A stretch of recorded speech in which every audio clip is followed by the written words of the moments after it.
Anda kembali bersama kami di Breaking News Metro TV, pemirsa, dan masih bersama dengan saya Reno Reksa, masih terkait juga dengan pertemuan antara Partai Nasdem dan Partai Demokrat di Nasdem Tower siang hari ini yang tiba. Tadi beberapa petinggi Partai Demokrat tiba di Nasdem Tower pada pukul kurang lebih 10 lewat 46 menit waktu Indonesia Barat. Dan untuk mengetahui dan mengulasnya serta menganalisa apa sebetulnya kira-kira pesan yang terkandung dalam pertemuan antara Partai Nasdem dan Partai Demokrat siang hari ini, kita akan tersambung dengan Gun Gun Herianto. Selamat siang, Mas Gun Gun. Selamat siang, Mas Reno. Baik, Mas Gun Gun, apa yang bisa Anda lihat, apa yang bisa dimaknai antara pertemuan dengan Partai Nasdem juga dengan Partai Demokrat siang hari ini? Ya jelaslah menurut saya ini komunikasi politik dalam agenda strategis ya. Agenda strategisnya apa? Tentu kontestasi elektoral 2024. Khususnya lagi adalah kandidasi pencapresan.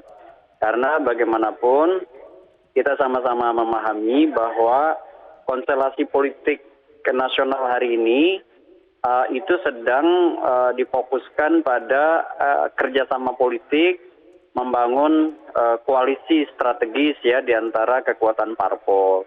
Jadi silaturahmi atau komunikasi politik yang intens itu memang harus dikedepankan supaya kemudian membentuk yang disebut dengan pemahaman bersama atau mutual understanding, kemudian respect ya, memberi saling penghargaan, kemudian syukur-syukur pertemuan antar kekuatan politik itu kan biasanya ujungnya adalah apakah kemudian bisa mengonsolidasikan kuasa politik mereka dalam satu kongsi. Terlebih misalnya kalau kita membaca data memang ada kebutuhan strategis ya, baik itu dari Partai Nasdem maupun Partai Demokrat ya, untuk kemudian menjajaki kemungkinan-kemungkinan kerjasama. Contohnya misalnya dalam pengusungan paket Capres-Cawapres.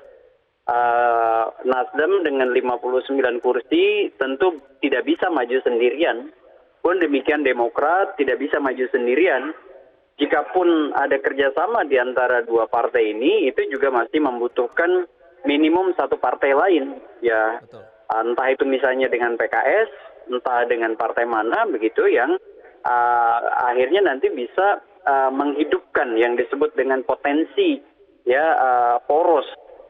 Karena kalau kita bicara soal misalnya prasyarat presidensial threshold ya 20% kursi DPR atau 25% suara sah nasional, tentu ini harus dilalui oleh partai politik untuk kemudian memungkinkan menghidupkan proses kandidasi di internal itu untuk mewujud menjadi paket pasangan yang bisa diusung ke KPU. Kalau 20% kursi DPR itu kan Mas Reno berarti minimum 115 kursi dukungan. Ya kalau misalnya sebut aja Demokrat, kemudian dengan Nasdem itu belum bisa tambah satu lagi. Jadi mungkin misalnya taruhlah Demokrat, Nasdem, PKS gitu, itu udah kurang lebih 163 kursi dukungan di DPR RI kan. Jadi dalam bacaan saya perjumpaan ini bagus dalam konteks membicarakan dua hal. Pertama, agenda besar, bagaimanapun kan agenda kebangsaan kita ini kompleks. Maka harus ada intensitas saling ketemu gitu di antara kekuatan politik real untuk kemudian memberi semacam kontribusi positif bagi penyelesaian hal-hal kebangsaan di luar ego sektoral masing-masing partai politik. Tetapi tentu selalu juga ada dimensi khusus atau dimensi kecilnya yang disebut dengan kebutuhan mendesak atau strategis dari partai, terutama misalnya menghadapi kontestasi 2024 gitu. Baik, Mas Gun Gun, menarik tadi ketika Anda memperbincangkan begitu ya terkait dengan bagaimana jumlah kursi di DPR, Nasdem, PKS dan juga Demokrat. Karena juga kita ketahui tanggal 22 Juni kemarin Nasdem bertemu dengan PKS, kemudian hari ini Nasdem juga bertemu dengan Demokrat. Kalau kita berbicara soal persentase, Partai Nasdem ada kurang lebih 10%-an, kemudian Demokrat kurang lebih di angka 9% dan juga PKS di angka 8%. Berarti kalau kita jumlah 27% kursi parlemen, ini berarti cukup begitu ya untuk bisa mengusung capres dan juga cawapresnya nantinya. Kalau kita melihat nama yang keluar di Rakernas Partai Nasdem tanggal 17 Juni 2022 kemarin, ada nama Anies, Andika, dan juga Ganjar Pranowo di situ. Siapa yang lebih potensial nantinya, yang lebih klik begitu, kalau nantinya ketiga partai ini, Nasdem, PKS, Demokrat, akan menjalin kerjasama? Ya, kalau bicara simpul nama ya memang tidak mudah ya, karena kalau bicara hal itu akan kemudian faktor determinannya itu ada tiga. Pertama soal public acceptance ya, bagaimana misalnya nama yang tiga itu diterima oleh halayak luas, itu yang probabilitas perolehan suaranya tinggi, tentu akan menarik ya, jadi daya ikat partai-partai. Maka dari sosok tiga itu tentu nama Anies Baswedan dan Ganjar Pranowo public acceptance-nya tinggi begitu ya, dibanding misalnya sosok Pak Andika.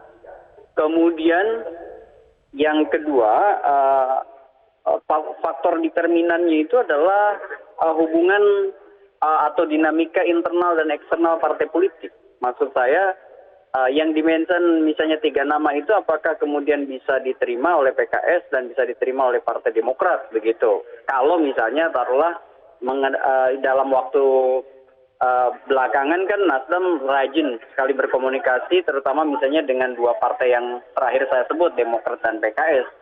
Nah, jadi soal dinamika internal dan eksternalnya, nah Ganjar kan mengalami kesulitan dinamika internal di PD Perjuangan sendiri kan, gitu maksud saya.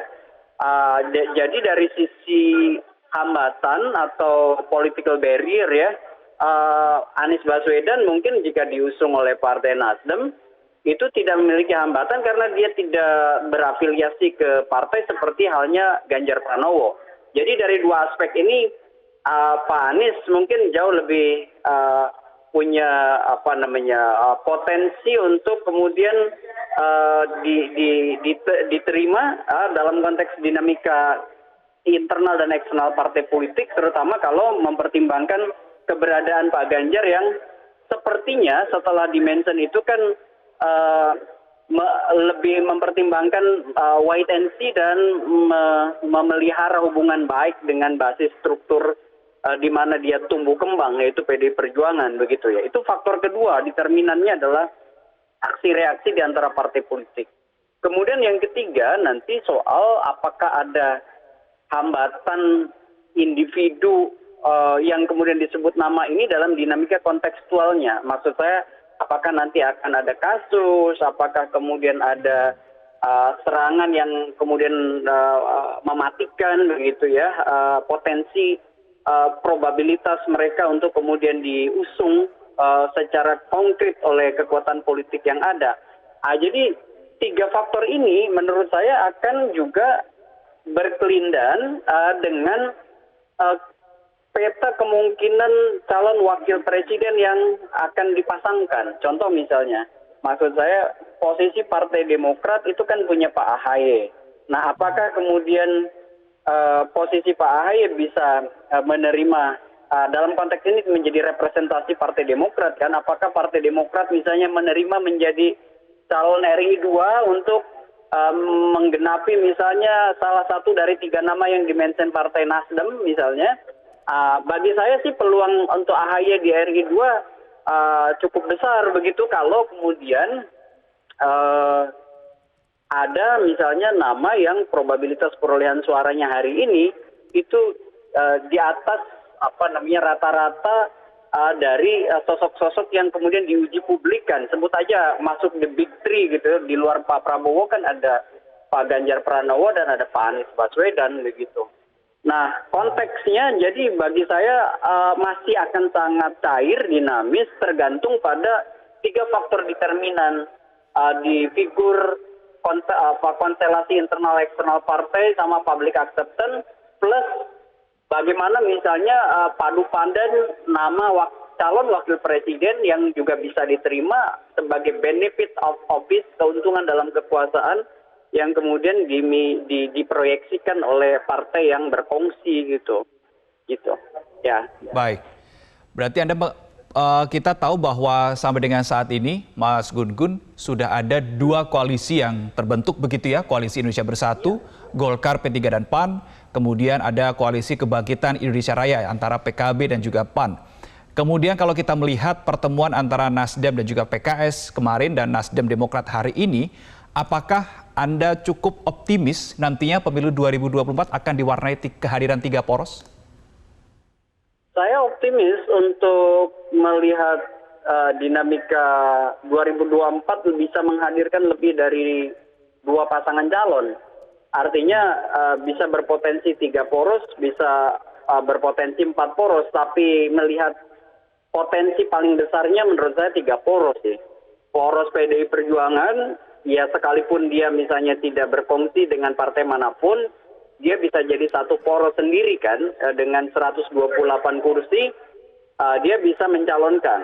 Nah, tetapi jika kemudian misalnya bekerja sama, mungkin peluang kerjasama politiknya lebih besar dengan Partai Gerindra, dengan catatan Prabowo sebagai capres, mungkin Puan Maharani sebagai calon wakil presiden. Jika misalnya Ganjar Pranowo yang jadi diusung sebagai calon presiden, tentu sulit juga bagi Pak Prabowo untuk kemudian menerima keberadaan figur yang melampaui ya kan posisi dirinya, karena saya yakin Pak Prabowo masih berkeinginan untuk menjadi calon presiden di 2024. Nah, kira-kira poros pertama PD Perjuangan. Kemudian yang kedua, ini tentu KIB dengan 148 kursi itu sudah bisa punya satu tiket yang bisa melaju, tetapi memang kesulitannya adalah mencari figur yang betul-betul merepresentasikan kuasa politik dari tiga partai yang berkongsi.